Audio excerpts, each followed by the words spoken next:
Yes, so the cat is finally out of the bag. So good to be back. Hello everyone. Wow, it's been like I haven't done this in ages. Feels so strange now, but yeah, it is what it is. If you're here for the first time, welcome. There's no better time to join this community. I remain Ola, your DEI bestie, and through Inclusiest, I support organizations and inclusive leaders to get the very best out of their employees and to ensure that their organizations are functioning at the highest levels of innovation, productivity, and inclusion, especially by fostering a strong sense of belonging in the workplace. Today is a bit personal. I am pregnant, expecting baby number 2. I wish I've been this excited over the past few months. The reality and the honest truth is that I have been fighting for my life, which is why I have not even had the energy or the motivation to, continue to come on here and create videos. Woo! It's been a whirlwind and I've learned so much over the past few months, and I think one major thing I've learned is that it's okay to step back. Like, it's okay to have seasons where you can no longer continue to do what you're even passionate about, and that is okay. It's okay to pause and put yourself first and fight for your life. Today's video is a story time of my experience so far as a Preggo immigrant in the Netherlands, especially navigating the healthcare system. Just to come from a very personal perspective of my experience over the past few months. Some of you know that I am an immigrant. I'm a Nigerian who is living in the Netherlands, working in the Netherlands.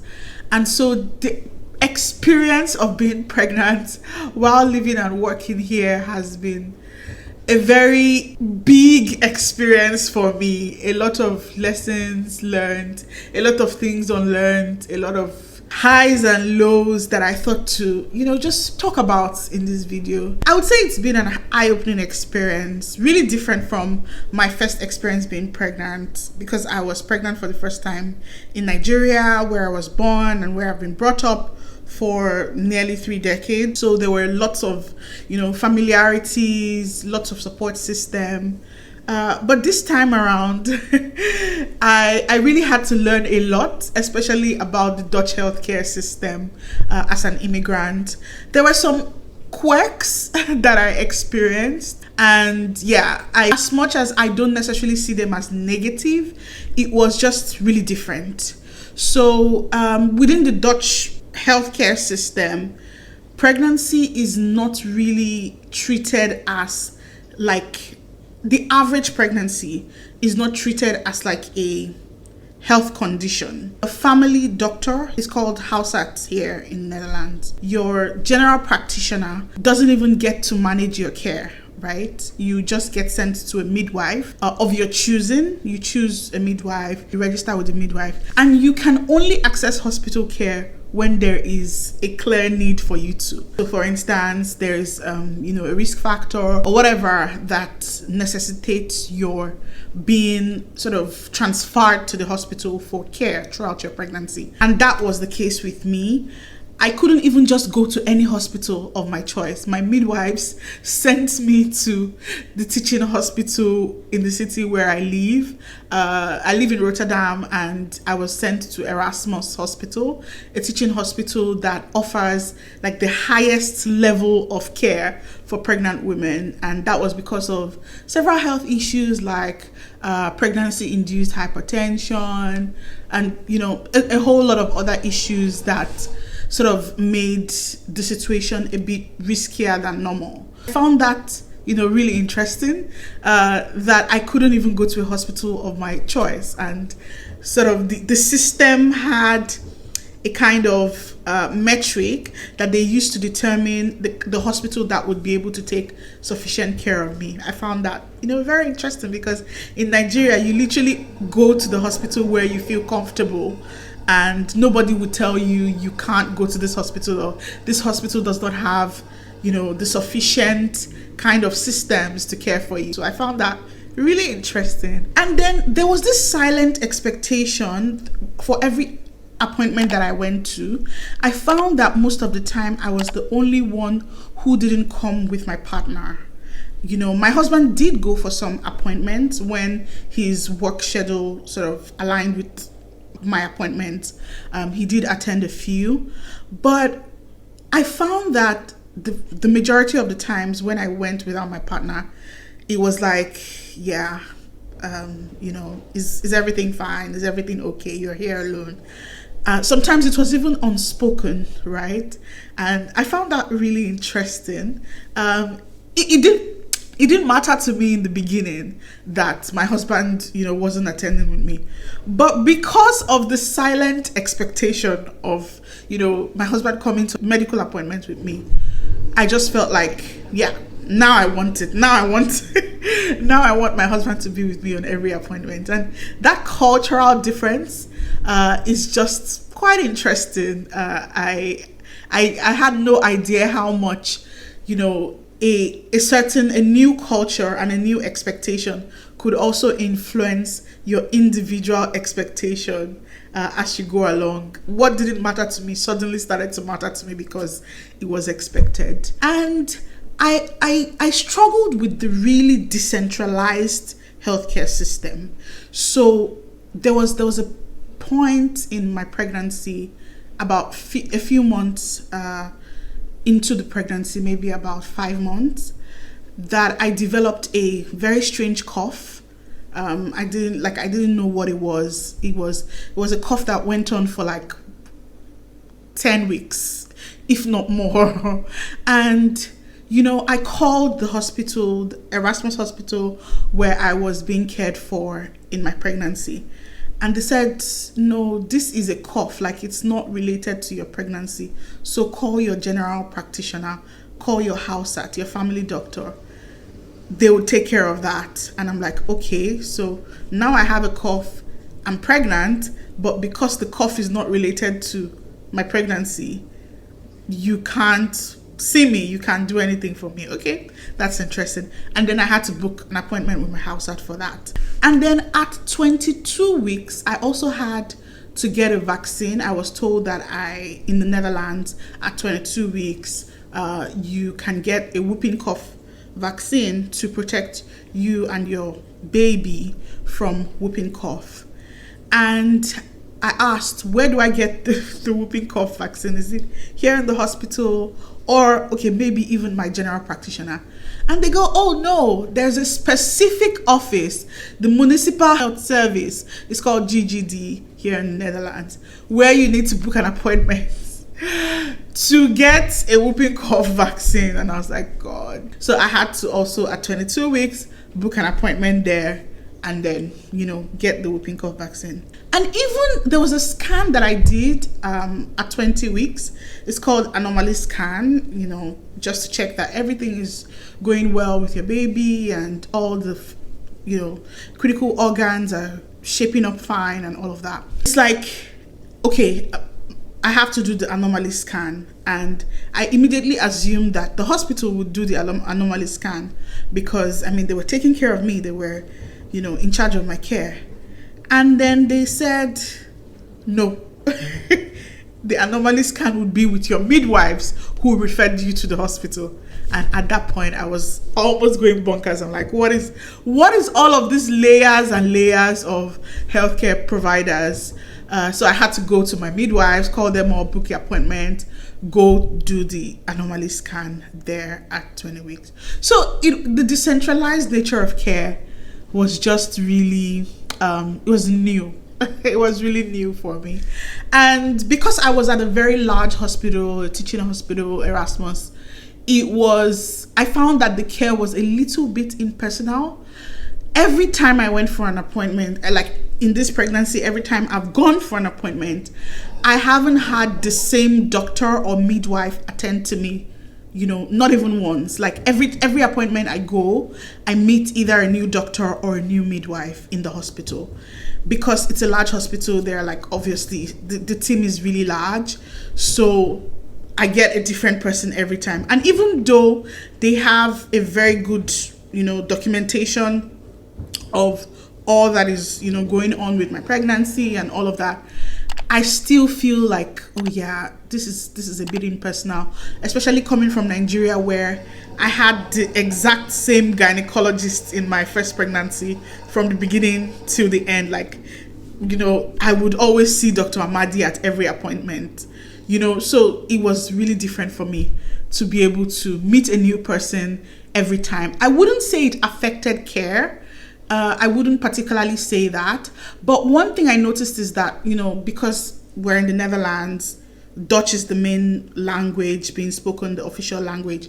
And even though they speak English quite a bit, like quite a lot rather, some midwives and some doctors are more comfortable conversing in English than others. And there were points where I would ask some questions and they would not know the word for a particular thing in English, and then we would have to pause and use Google Translate to figure out the English version of what they're trying to say before we can move on. So that came up quite a bit in terms of like barrier to communication. That language barrier was there. It wasn't excessive, I would say, but it was noticeable. It was an experience that I had to, go through. Even sometimes when they wanted to offer me some resources, like pamphlets around breastfeeding, just a few weeks ago when I went for my appointment,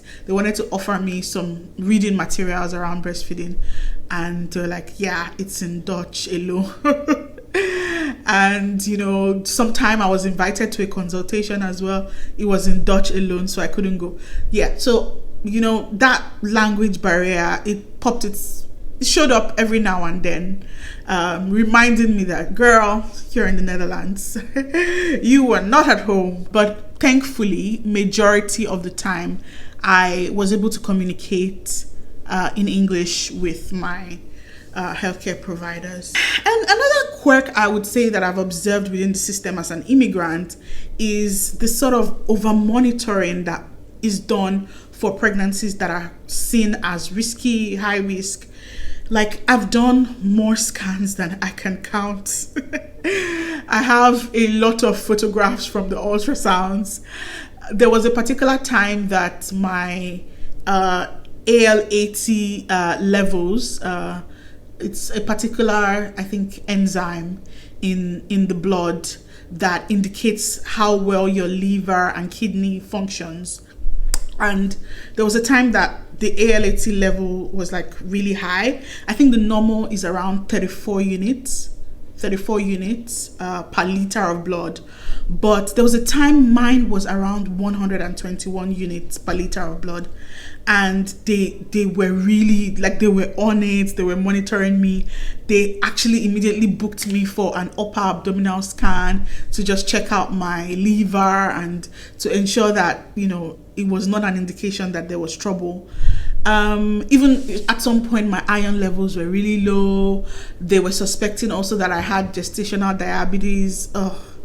This pregnancy has been a whirlwind. I'm so happy to be getting to the finish line. But yeah, there was quite a lot of over monitoring. I have attended so many appointments, done so many tests, redone so many tests, just because they like to be on top of every situation. They do not want surprises at all. Even though it felt nice to be taken care of, it felt a bit much sometimes, and I was like, yeah. But yeah, better safe than sorry, right? The Dutch system is very precise. They don't want any surprises. They always want to be ahead of everything, and I've had to accept that and just roll with it. In terms of like structure and predictability as well, I feel like that has been very nice. I've loved that very much. My appointments were booked way in advance, weeks, months. Like, I have an appointment in a few days, for instance, in about 5 days. And that appointment was booked for me sometime in January, I think. Yeah, in January or February. And it's the typical Dutch style. But I really love that because it let me plan around my work, my family commitments, and every other thing. Like, I was able to schedule all of the appointments way ahead of time around my convenience. So that was really great. And the hospital has this system, this online system, where I was able to see my test results almost immediately. Like, even before my doctor could discuss them with me, I was able to say, I don't know if it's a positive or negative for people, but it was definitely a positive for me because it eased my anxiety. I was able to, instead of waiting until the doctor would call me or until my next appointment, I was able to actually see, like, what does the test say? What am I okay? And I really liked that. The Erasmus hospital patient system was really effective and efficient. And I was also given emergency numbers, told where to go in case of an emergency. I already know where I'm going to whenever labor starts. Like, on the onset of labor, I've been told, you don't go to where you've been having your appointment. This is where you go to the floor, check out the place, so you're super sure. And all of these were done months and months ahead. And even like talking to me to come up with a birth plan. What do I want during childbirth? What's important for me? Painkillers, all of the works. And I found that to be very intentional. I've really enjoyed that aspect of the Dutch healthcare system as an immigrant. And, I've come to value all of that structure and predictability very much. I feel like, as someone who tends to get anxious about all of the small and big things, it really helps me, calm down when I know what to expect, what's coming, and all of that. Finally, one thing I'm looking forward to, which is typical within the Dutch maternity care system, is having a kraamzorg. And a kraamzorg is like a maternity nurse that comes home after childbirth to take care of the new mom and the baby. I think mostly the baby, but also the new mom. I heard that some kraamzorgs can even like cook, do light house chores to help the new mom. And that also is covered by the health insurance. It's covered by the health insurance that you get, the classic health insurance that you get, which covers all of your health care. So I find that very nice. I mean, I have to wait until I have my baby and, my kraamzorg comes to be able to evaluate how I feel about, having that kind of care. But it does sound nice and really intentional to have that kind of informal care attention sort of baked into the formal healthcare system. I find that to be, very nice. I don't know how people have experienced it and if there's something like that in other cultures, but I think it's the first time that I get to experience that level of care, not the one that you get for yourself, but one that is offered by the formal healthcare system, which is really nice. Fingers crossed when I have my baby so I can see, exactly what the experience is like. But yeah, that's my new reality, navigating the Dutch healthcare system as an immigrant, navigating work. I have been tired like 999% of the time. So I'm really grateful for my work circumstances and just the ability to take things easy and not be pressurized at this time. I've really enjoyed the support of my colleagues, and I don't take it for granted. It's such a beautiful experience, to be able to enjoy this. Yes, thank you for stopping by. I hope this video has been interesting to watch. If you have had an experience, maybe a similar experience, being an immigrant and pregnant in another country where you live and work, please feel free to share. What are some quirks you found? What are some positives you found? And just feel free to share my joy. It's a really joyful time for me. Your DEI bestie is pregnant. Thank you for watching. See you on the next one.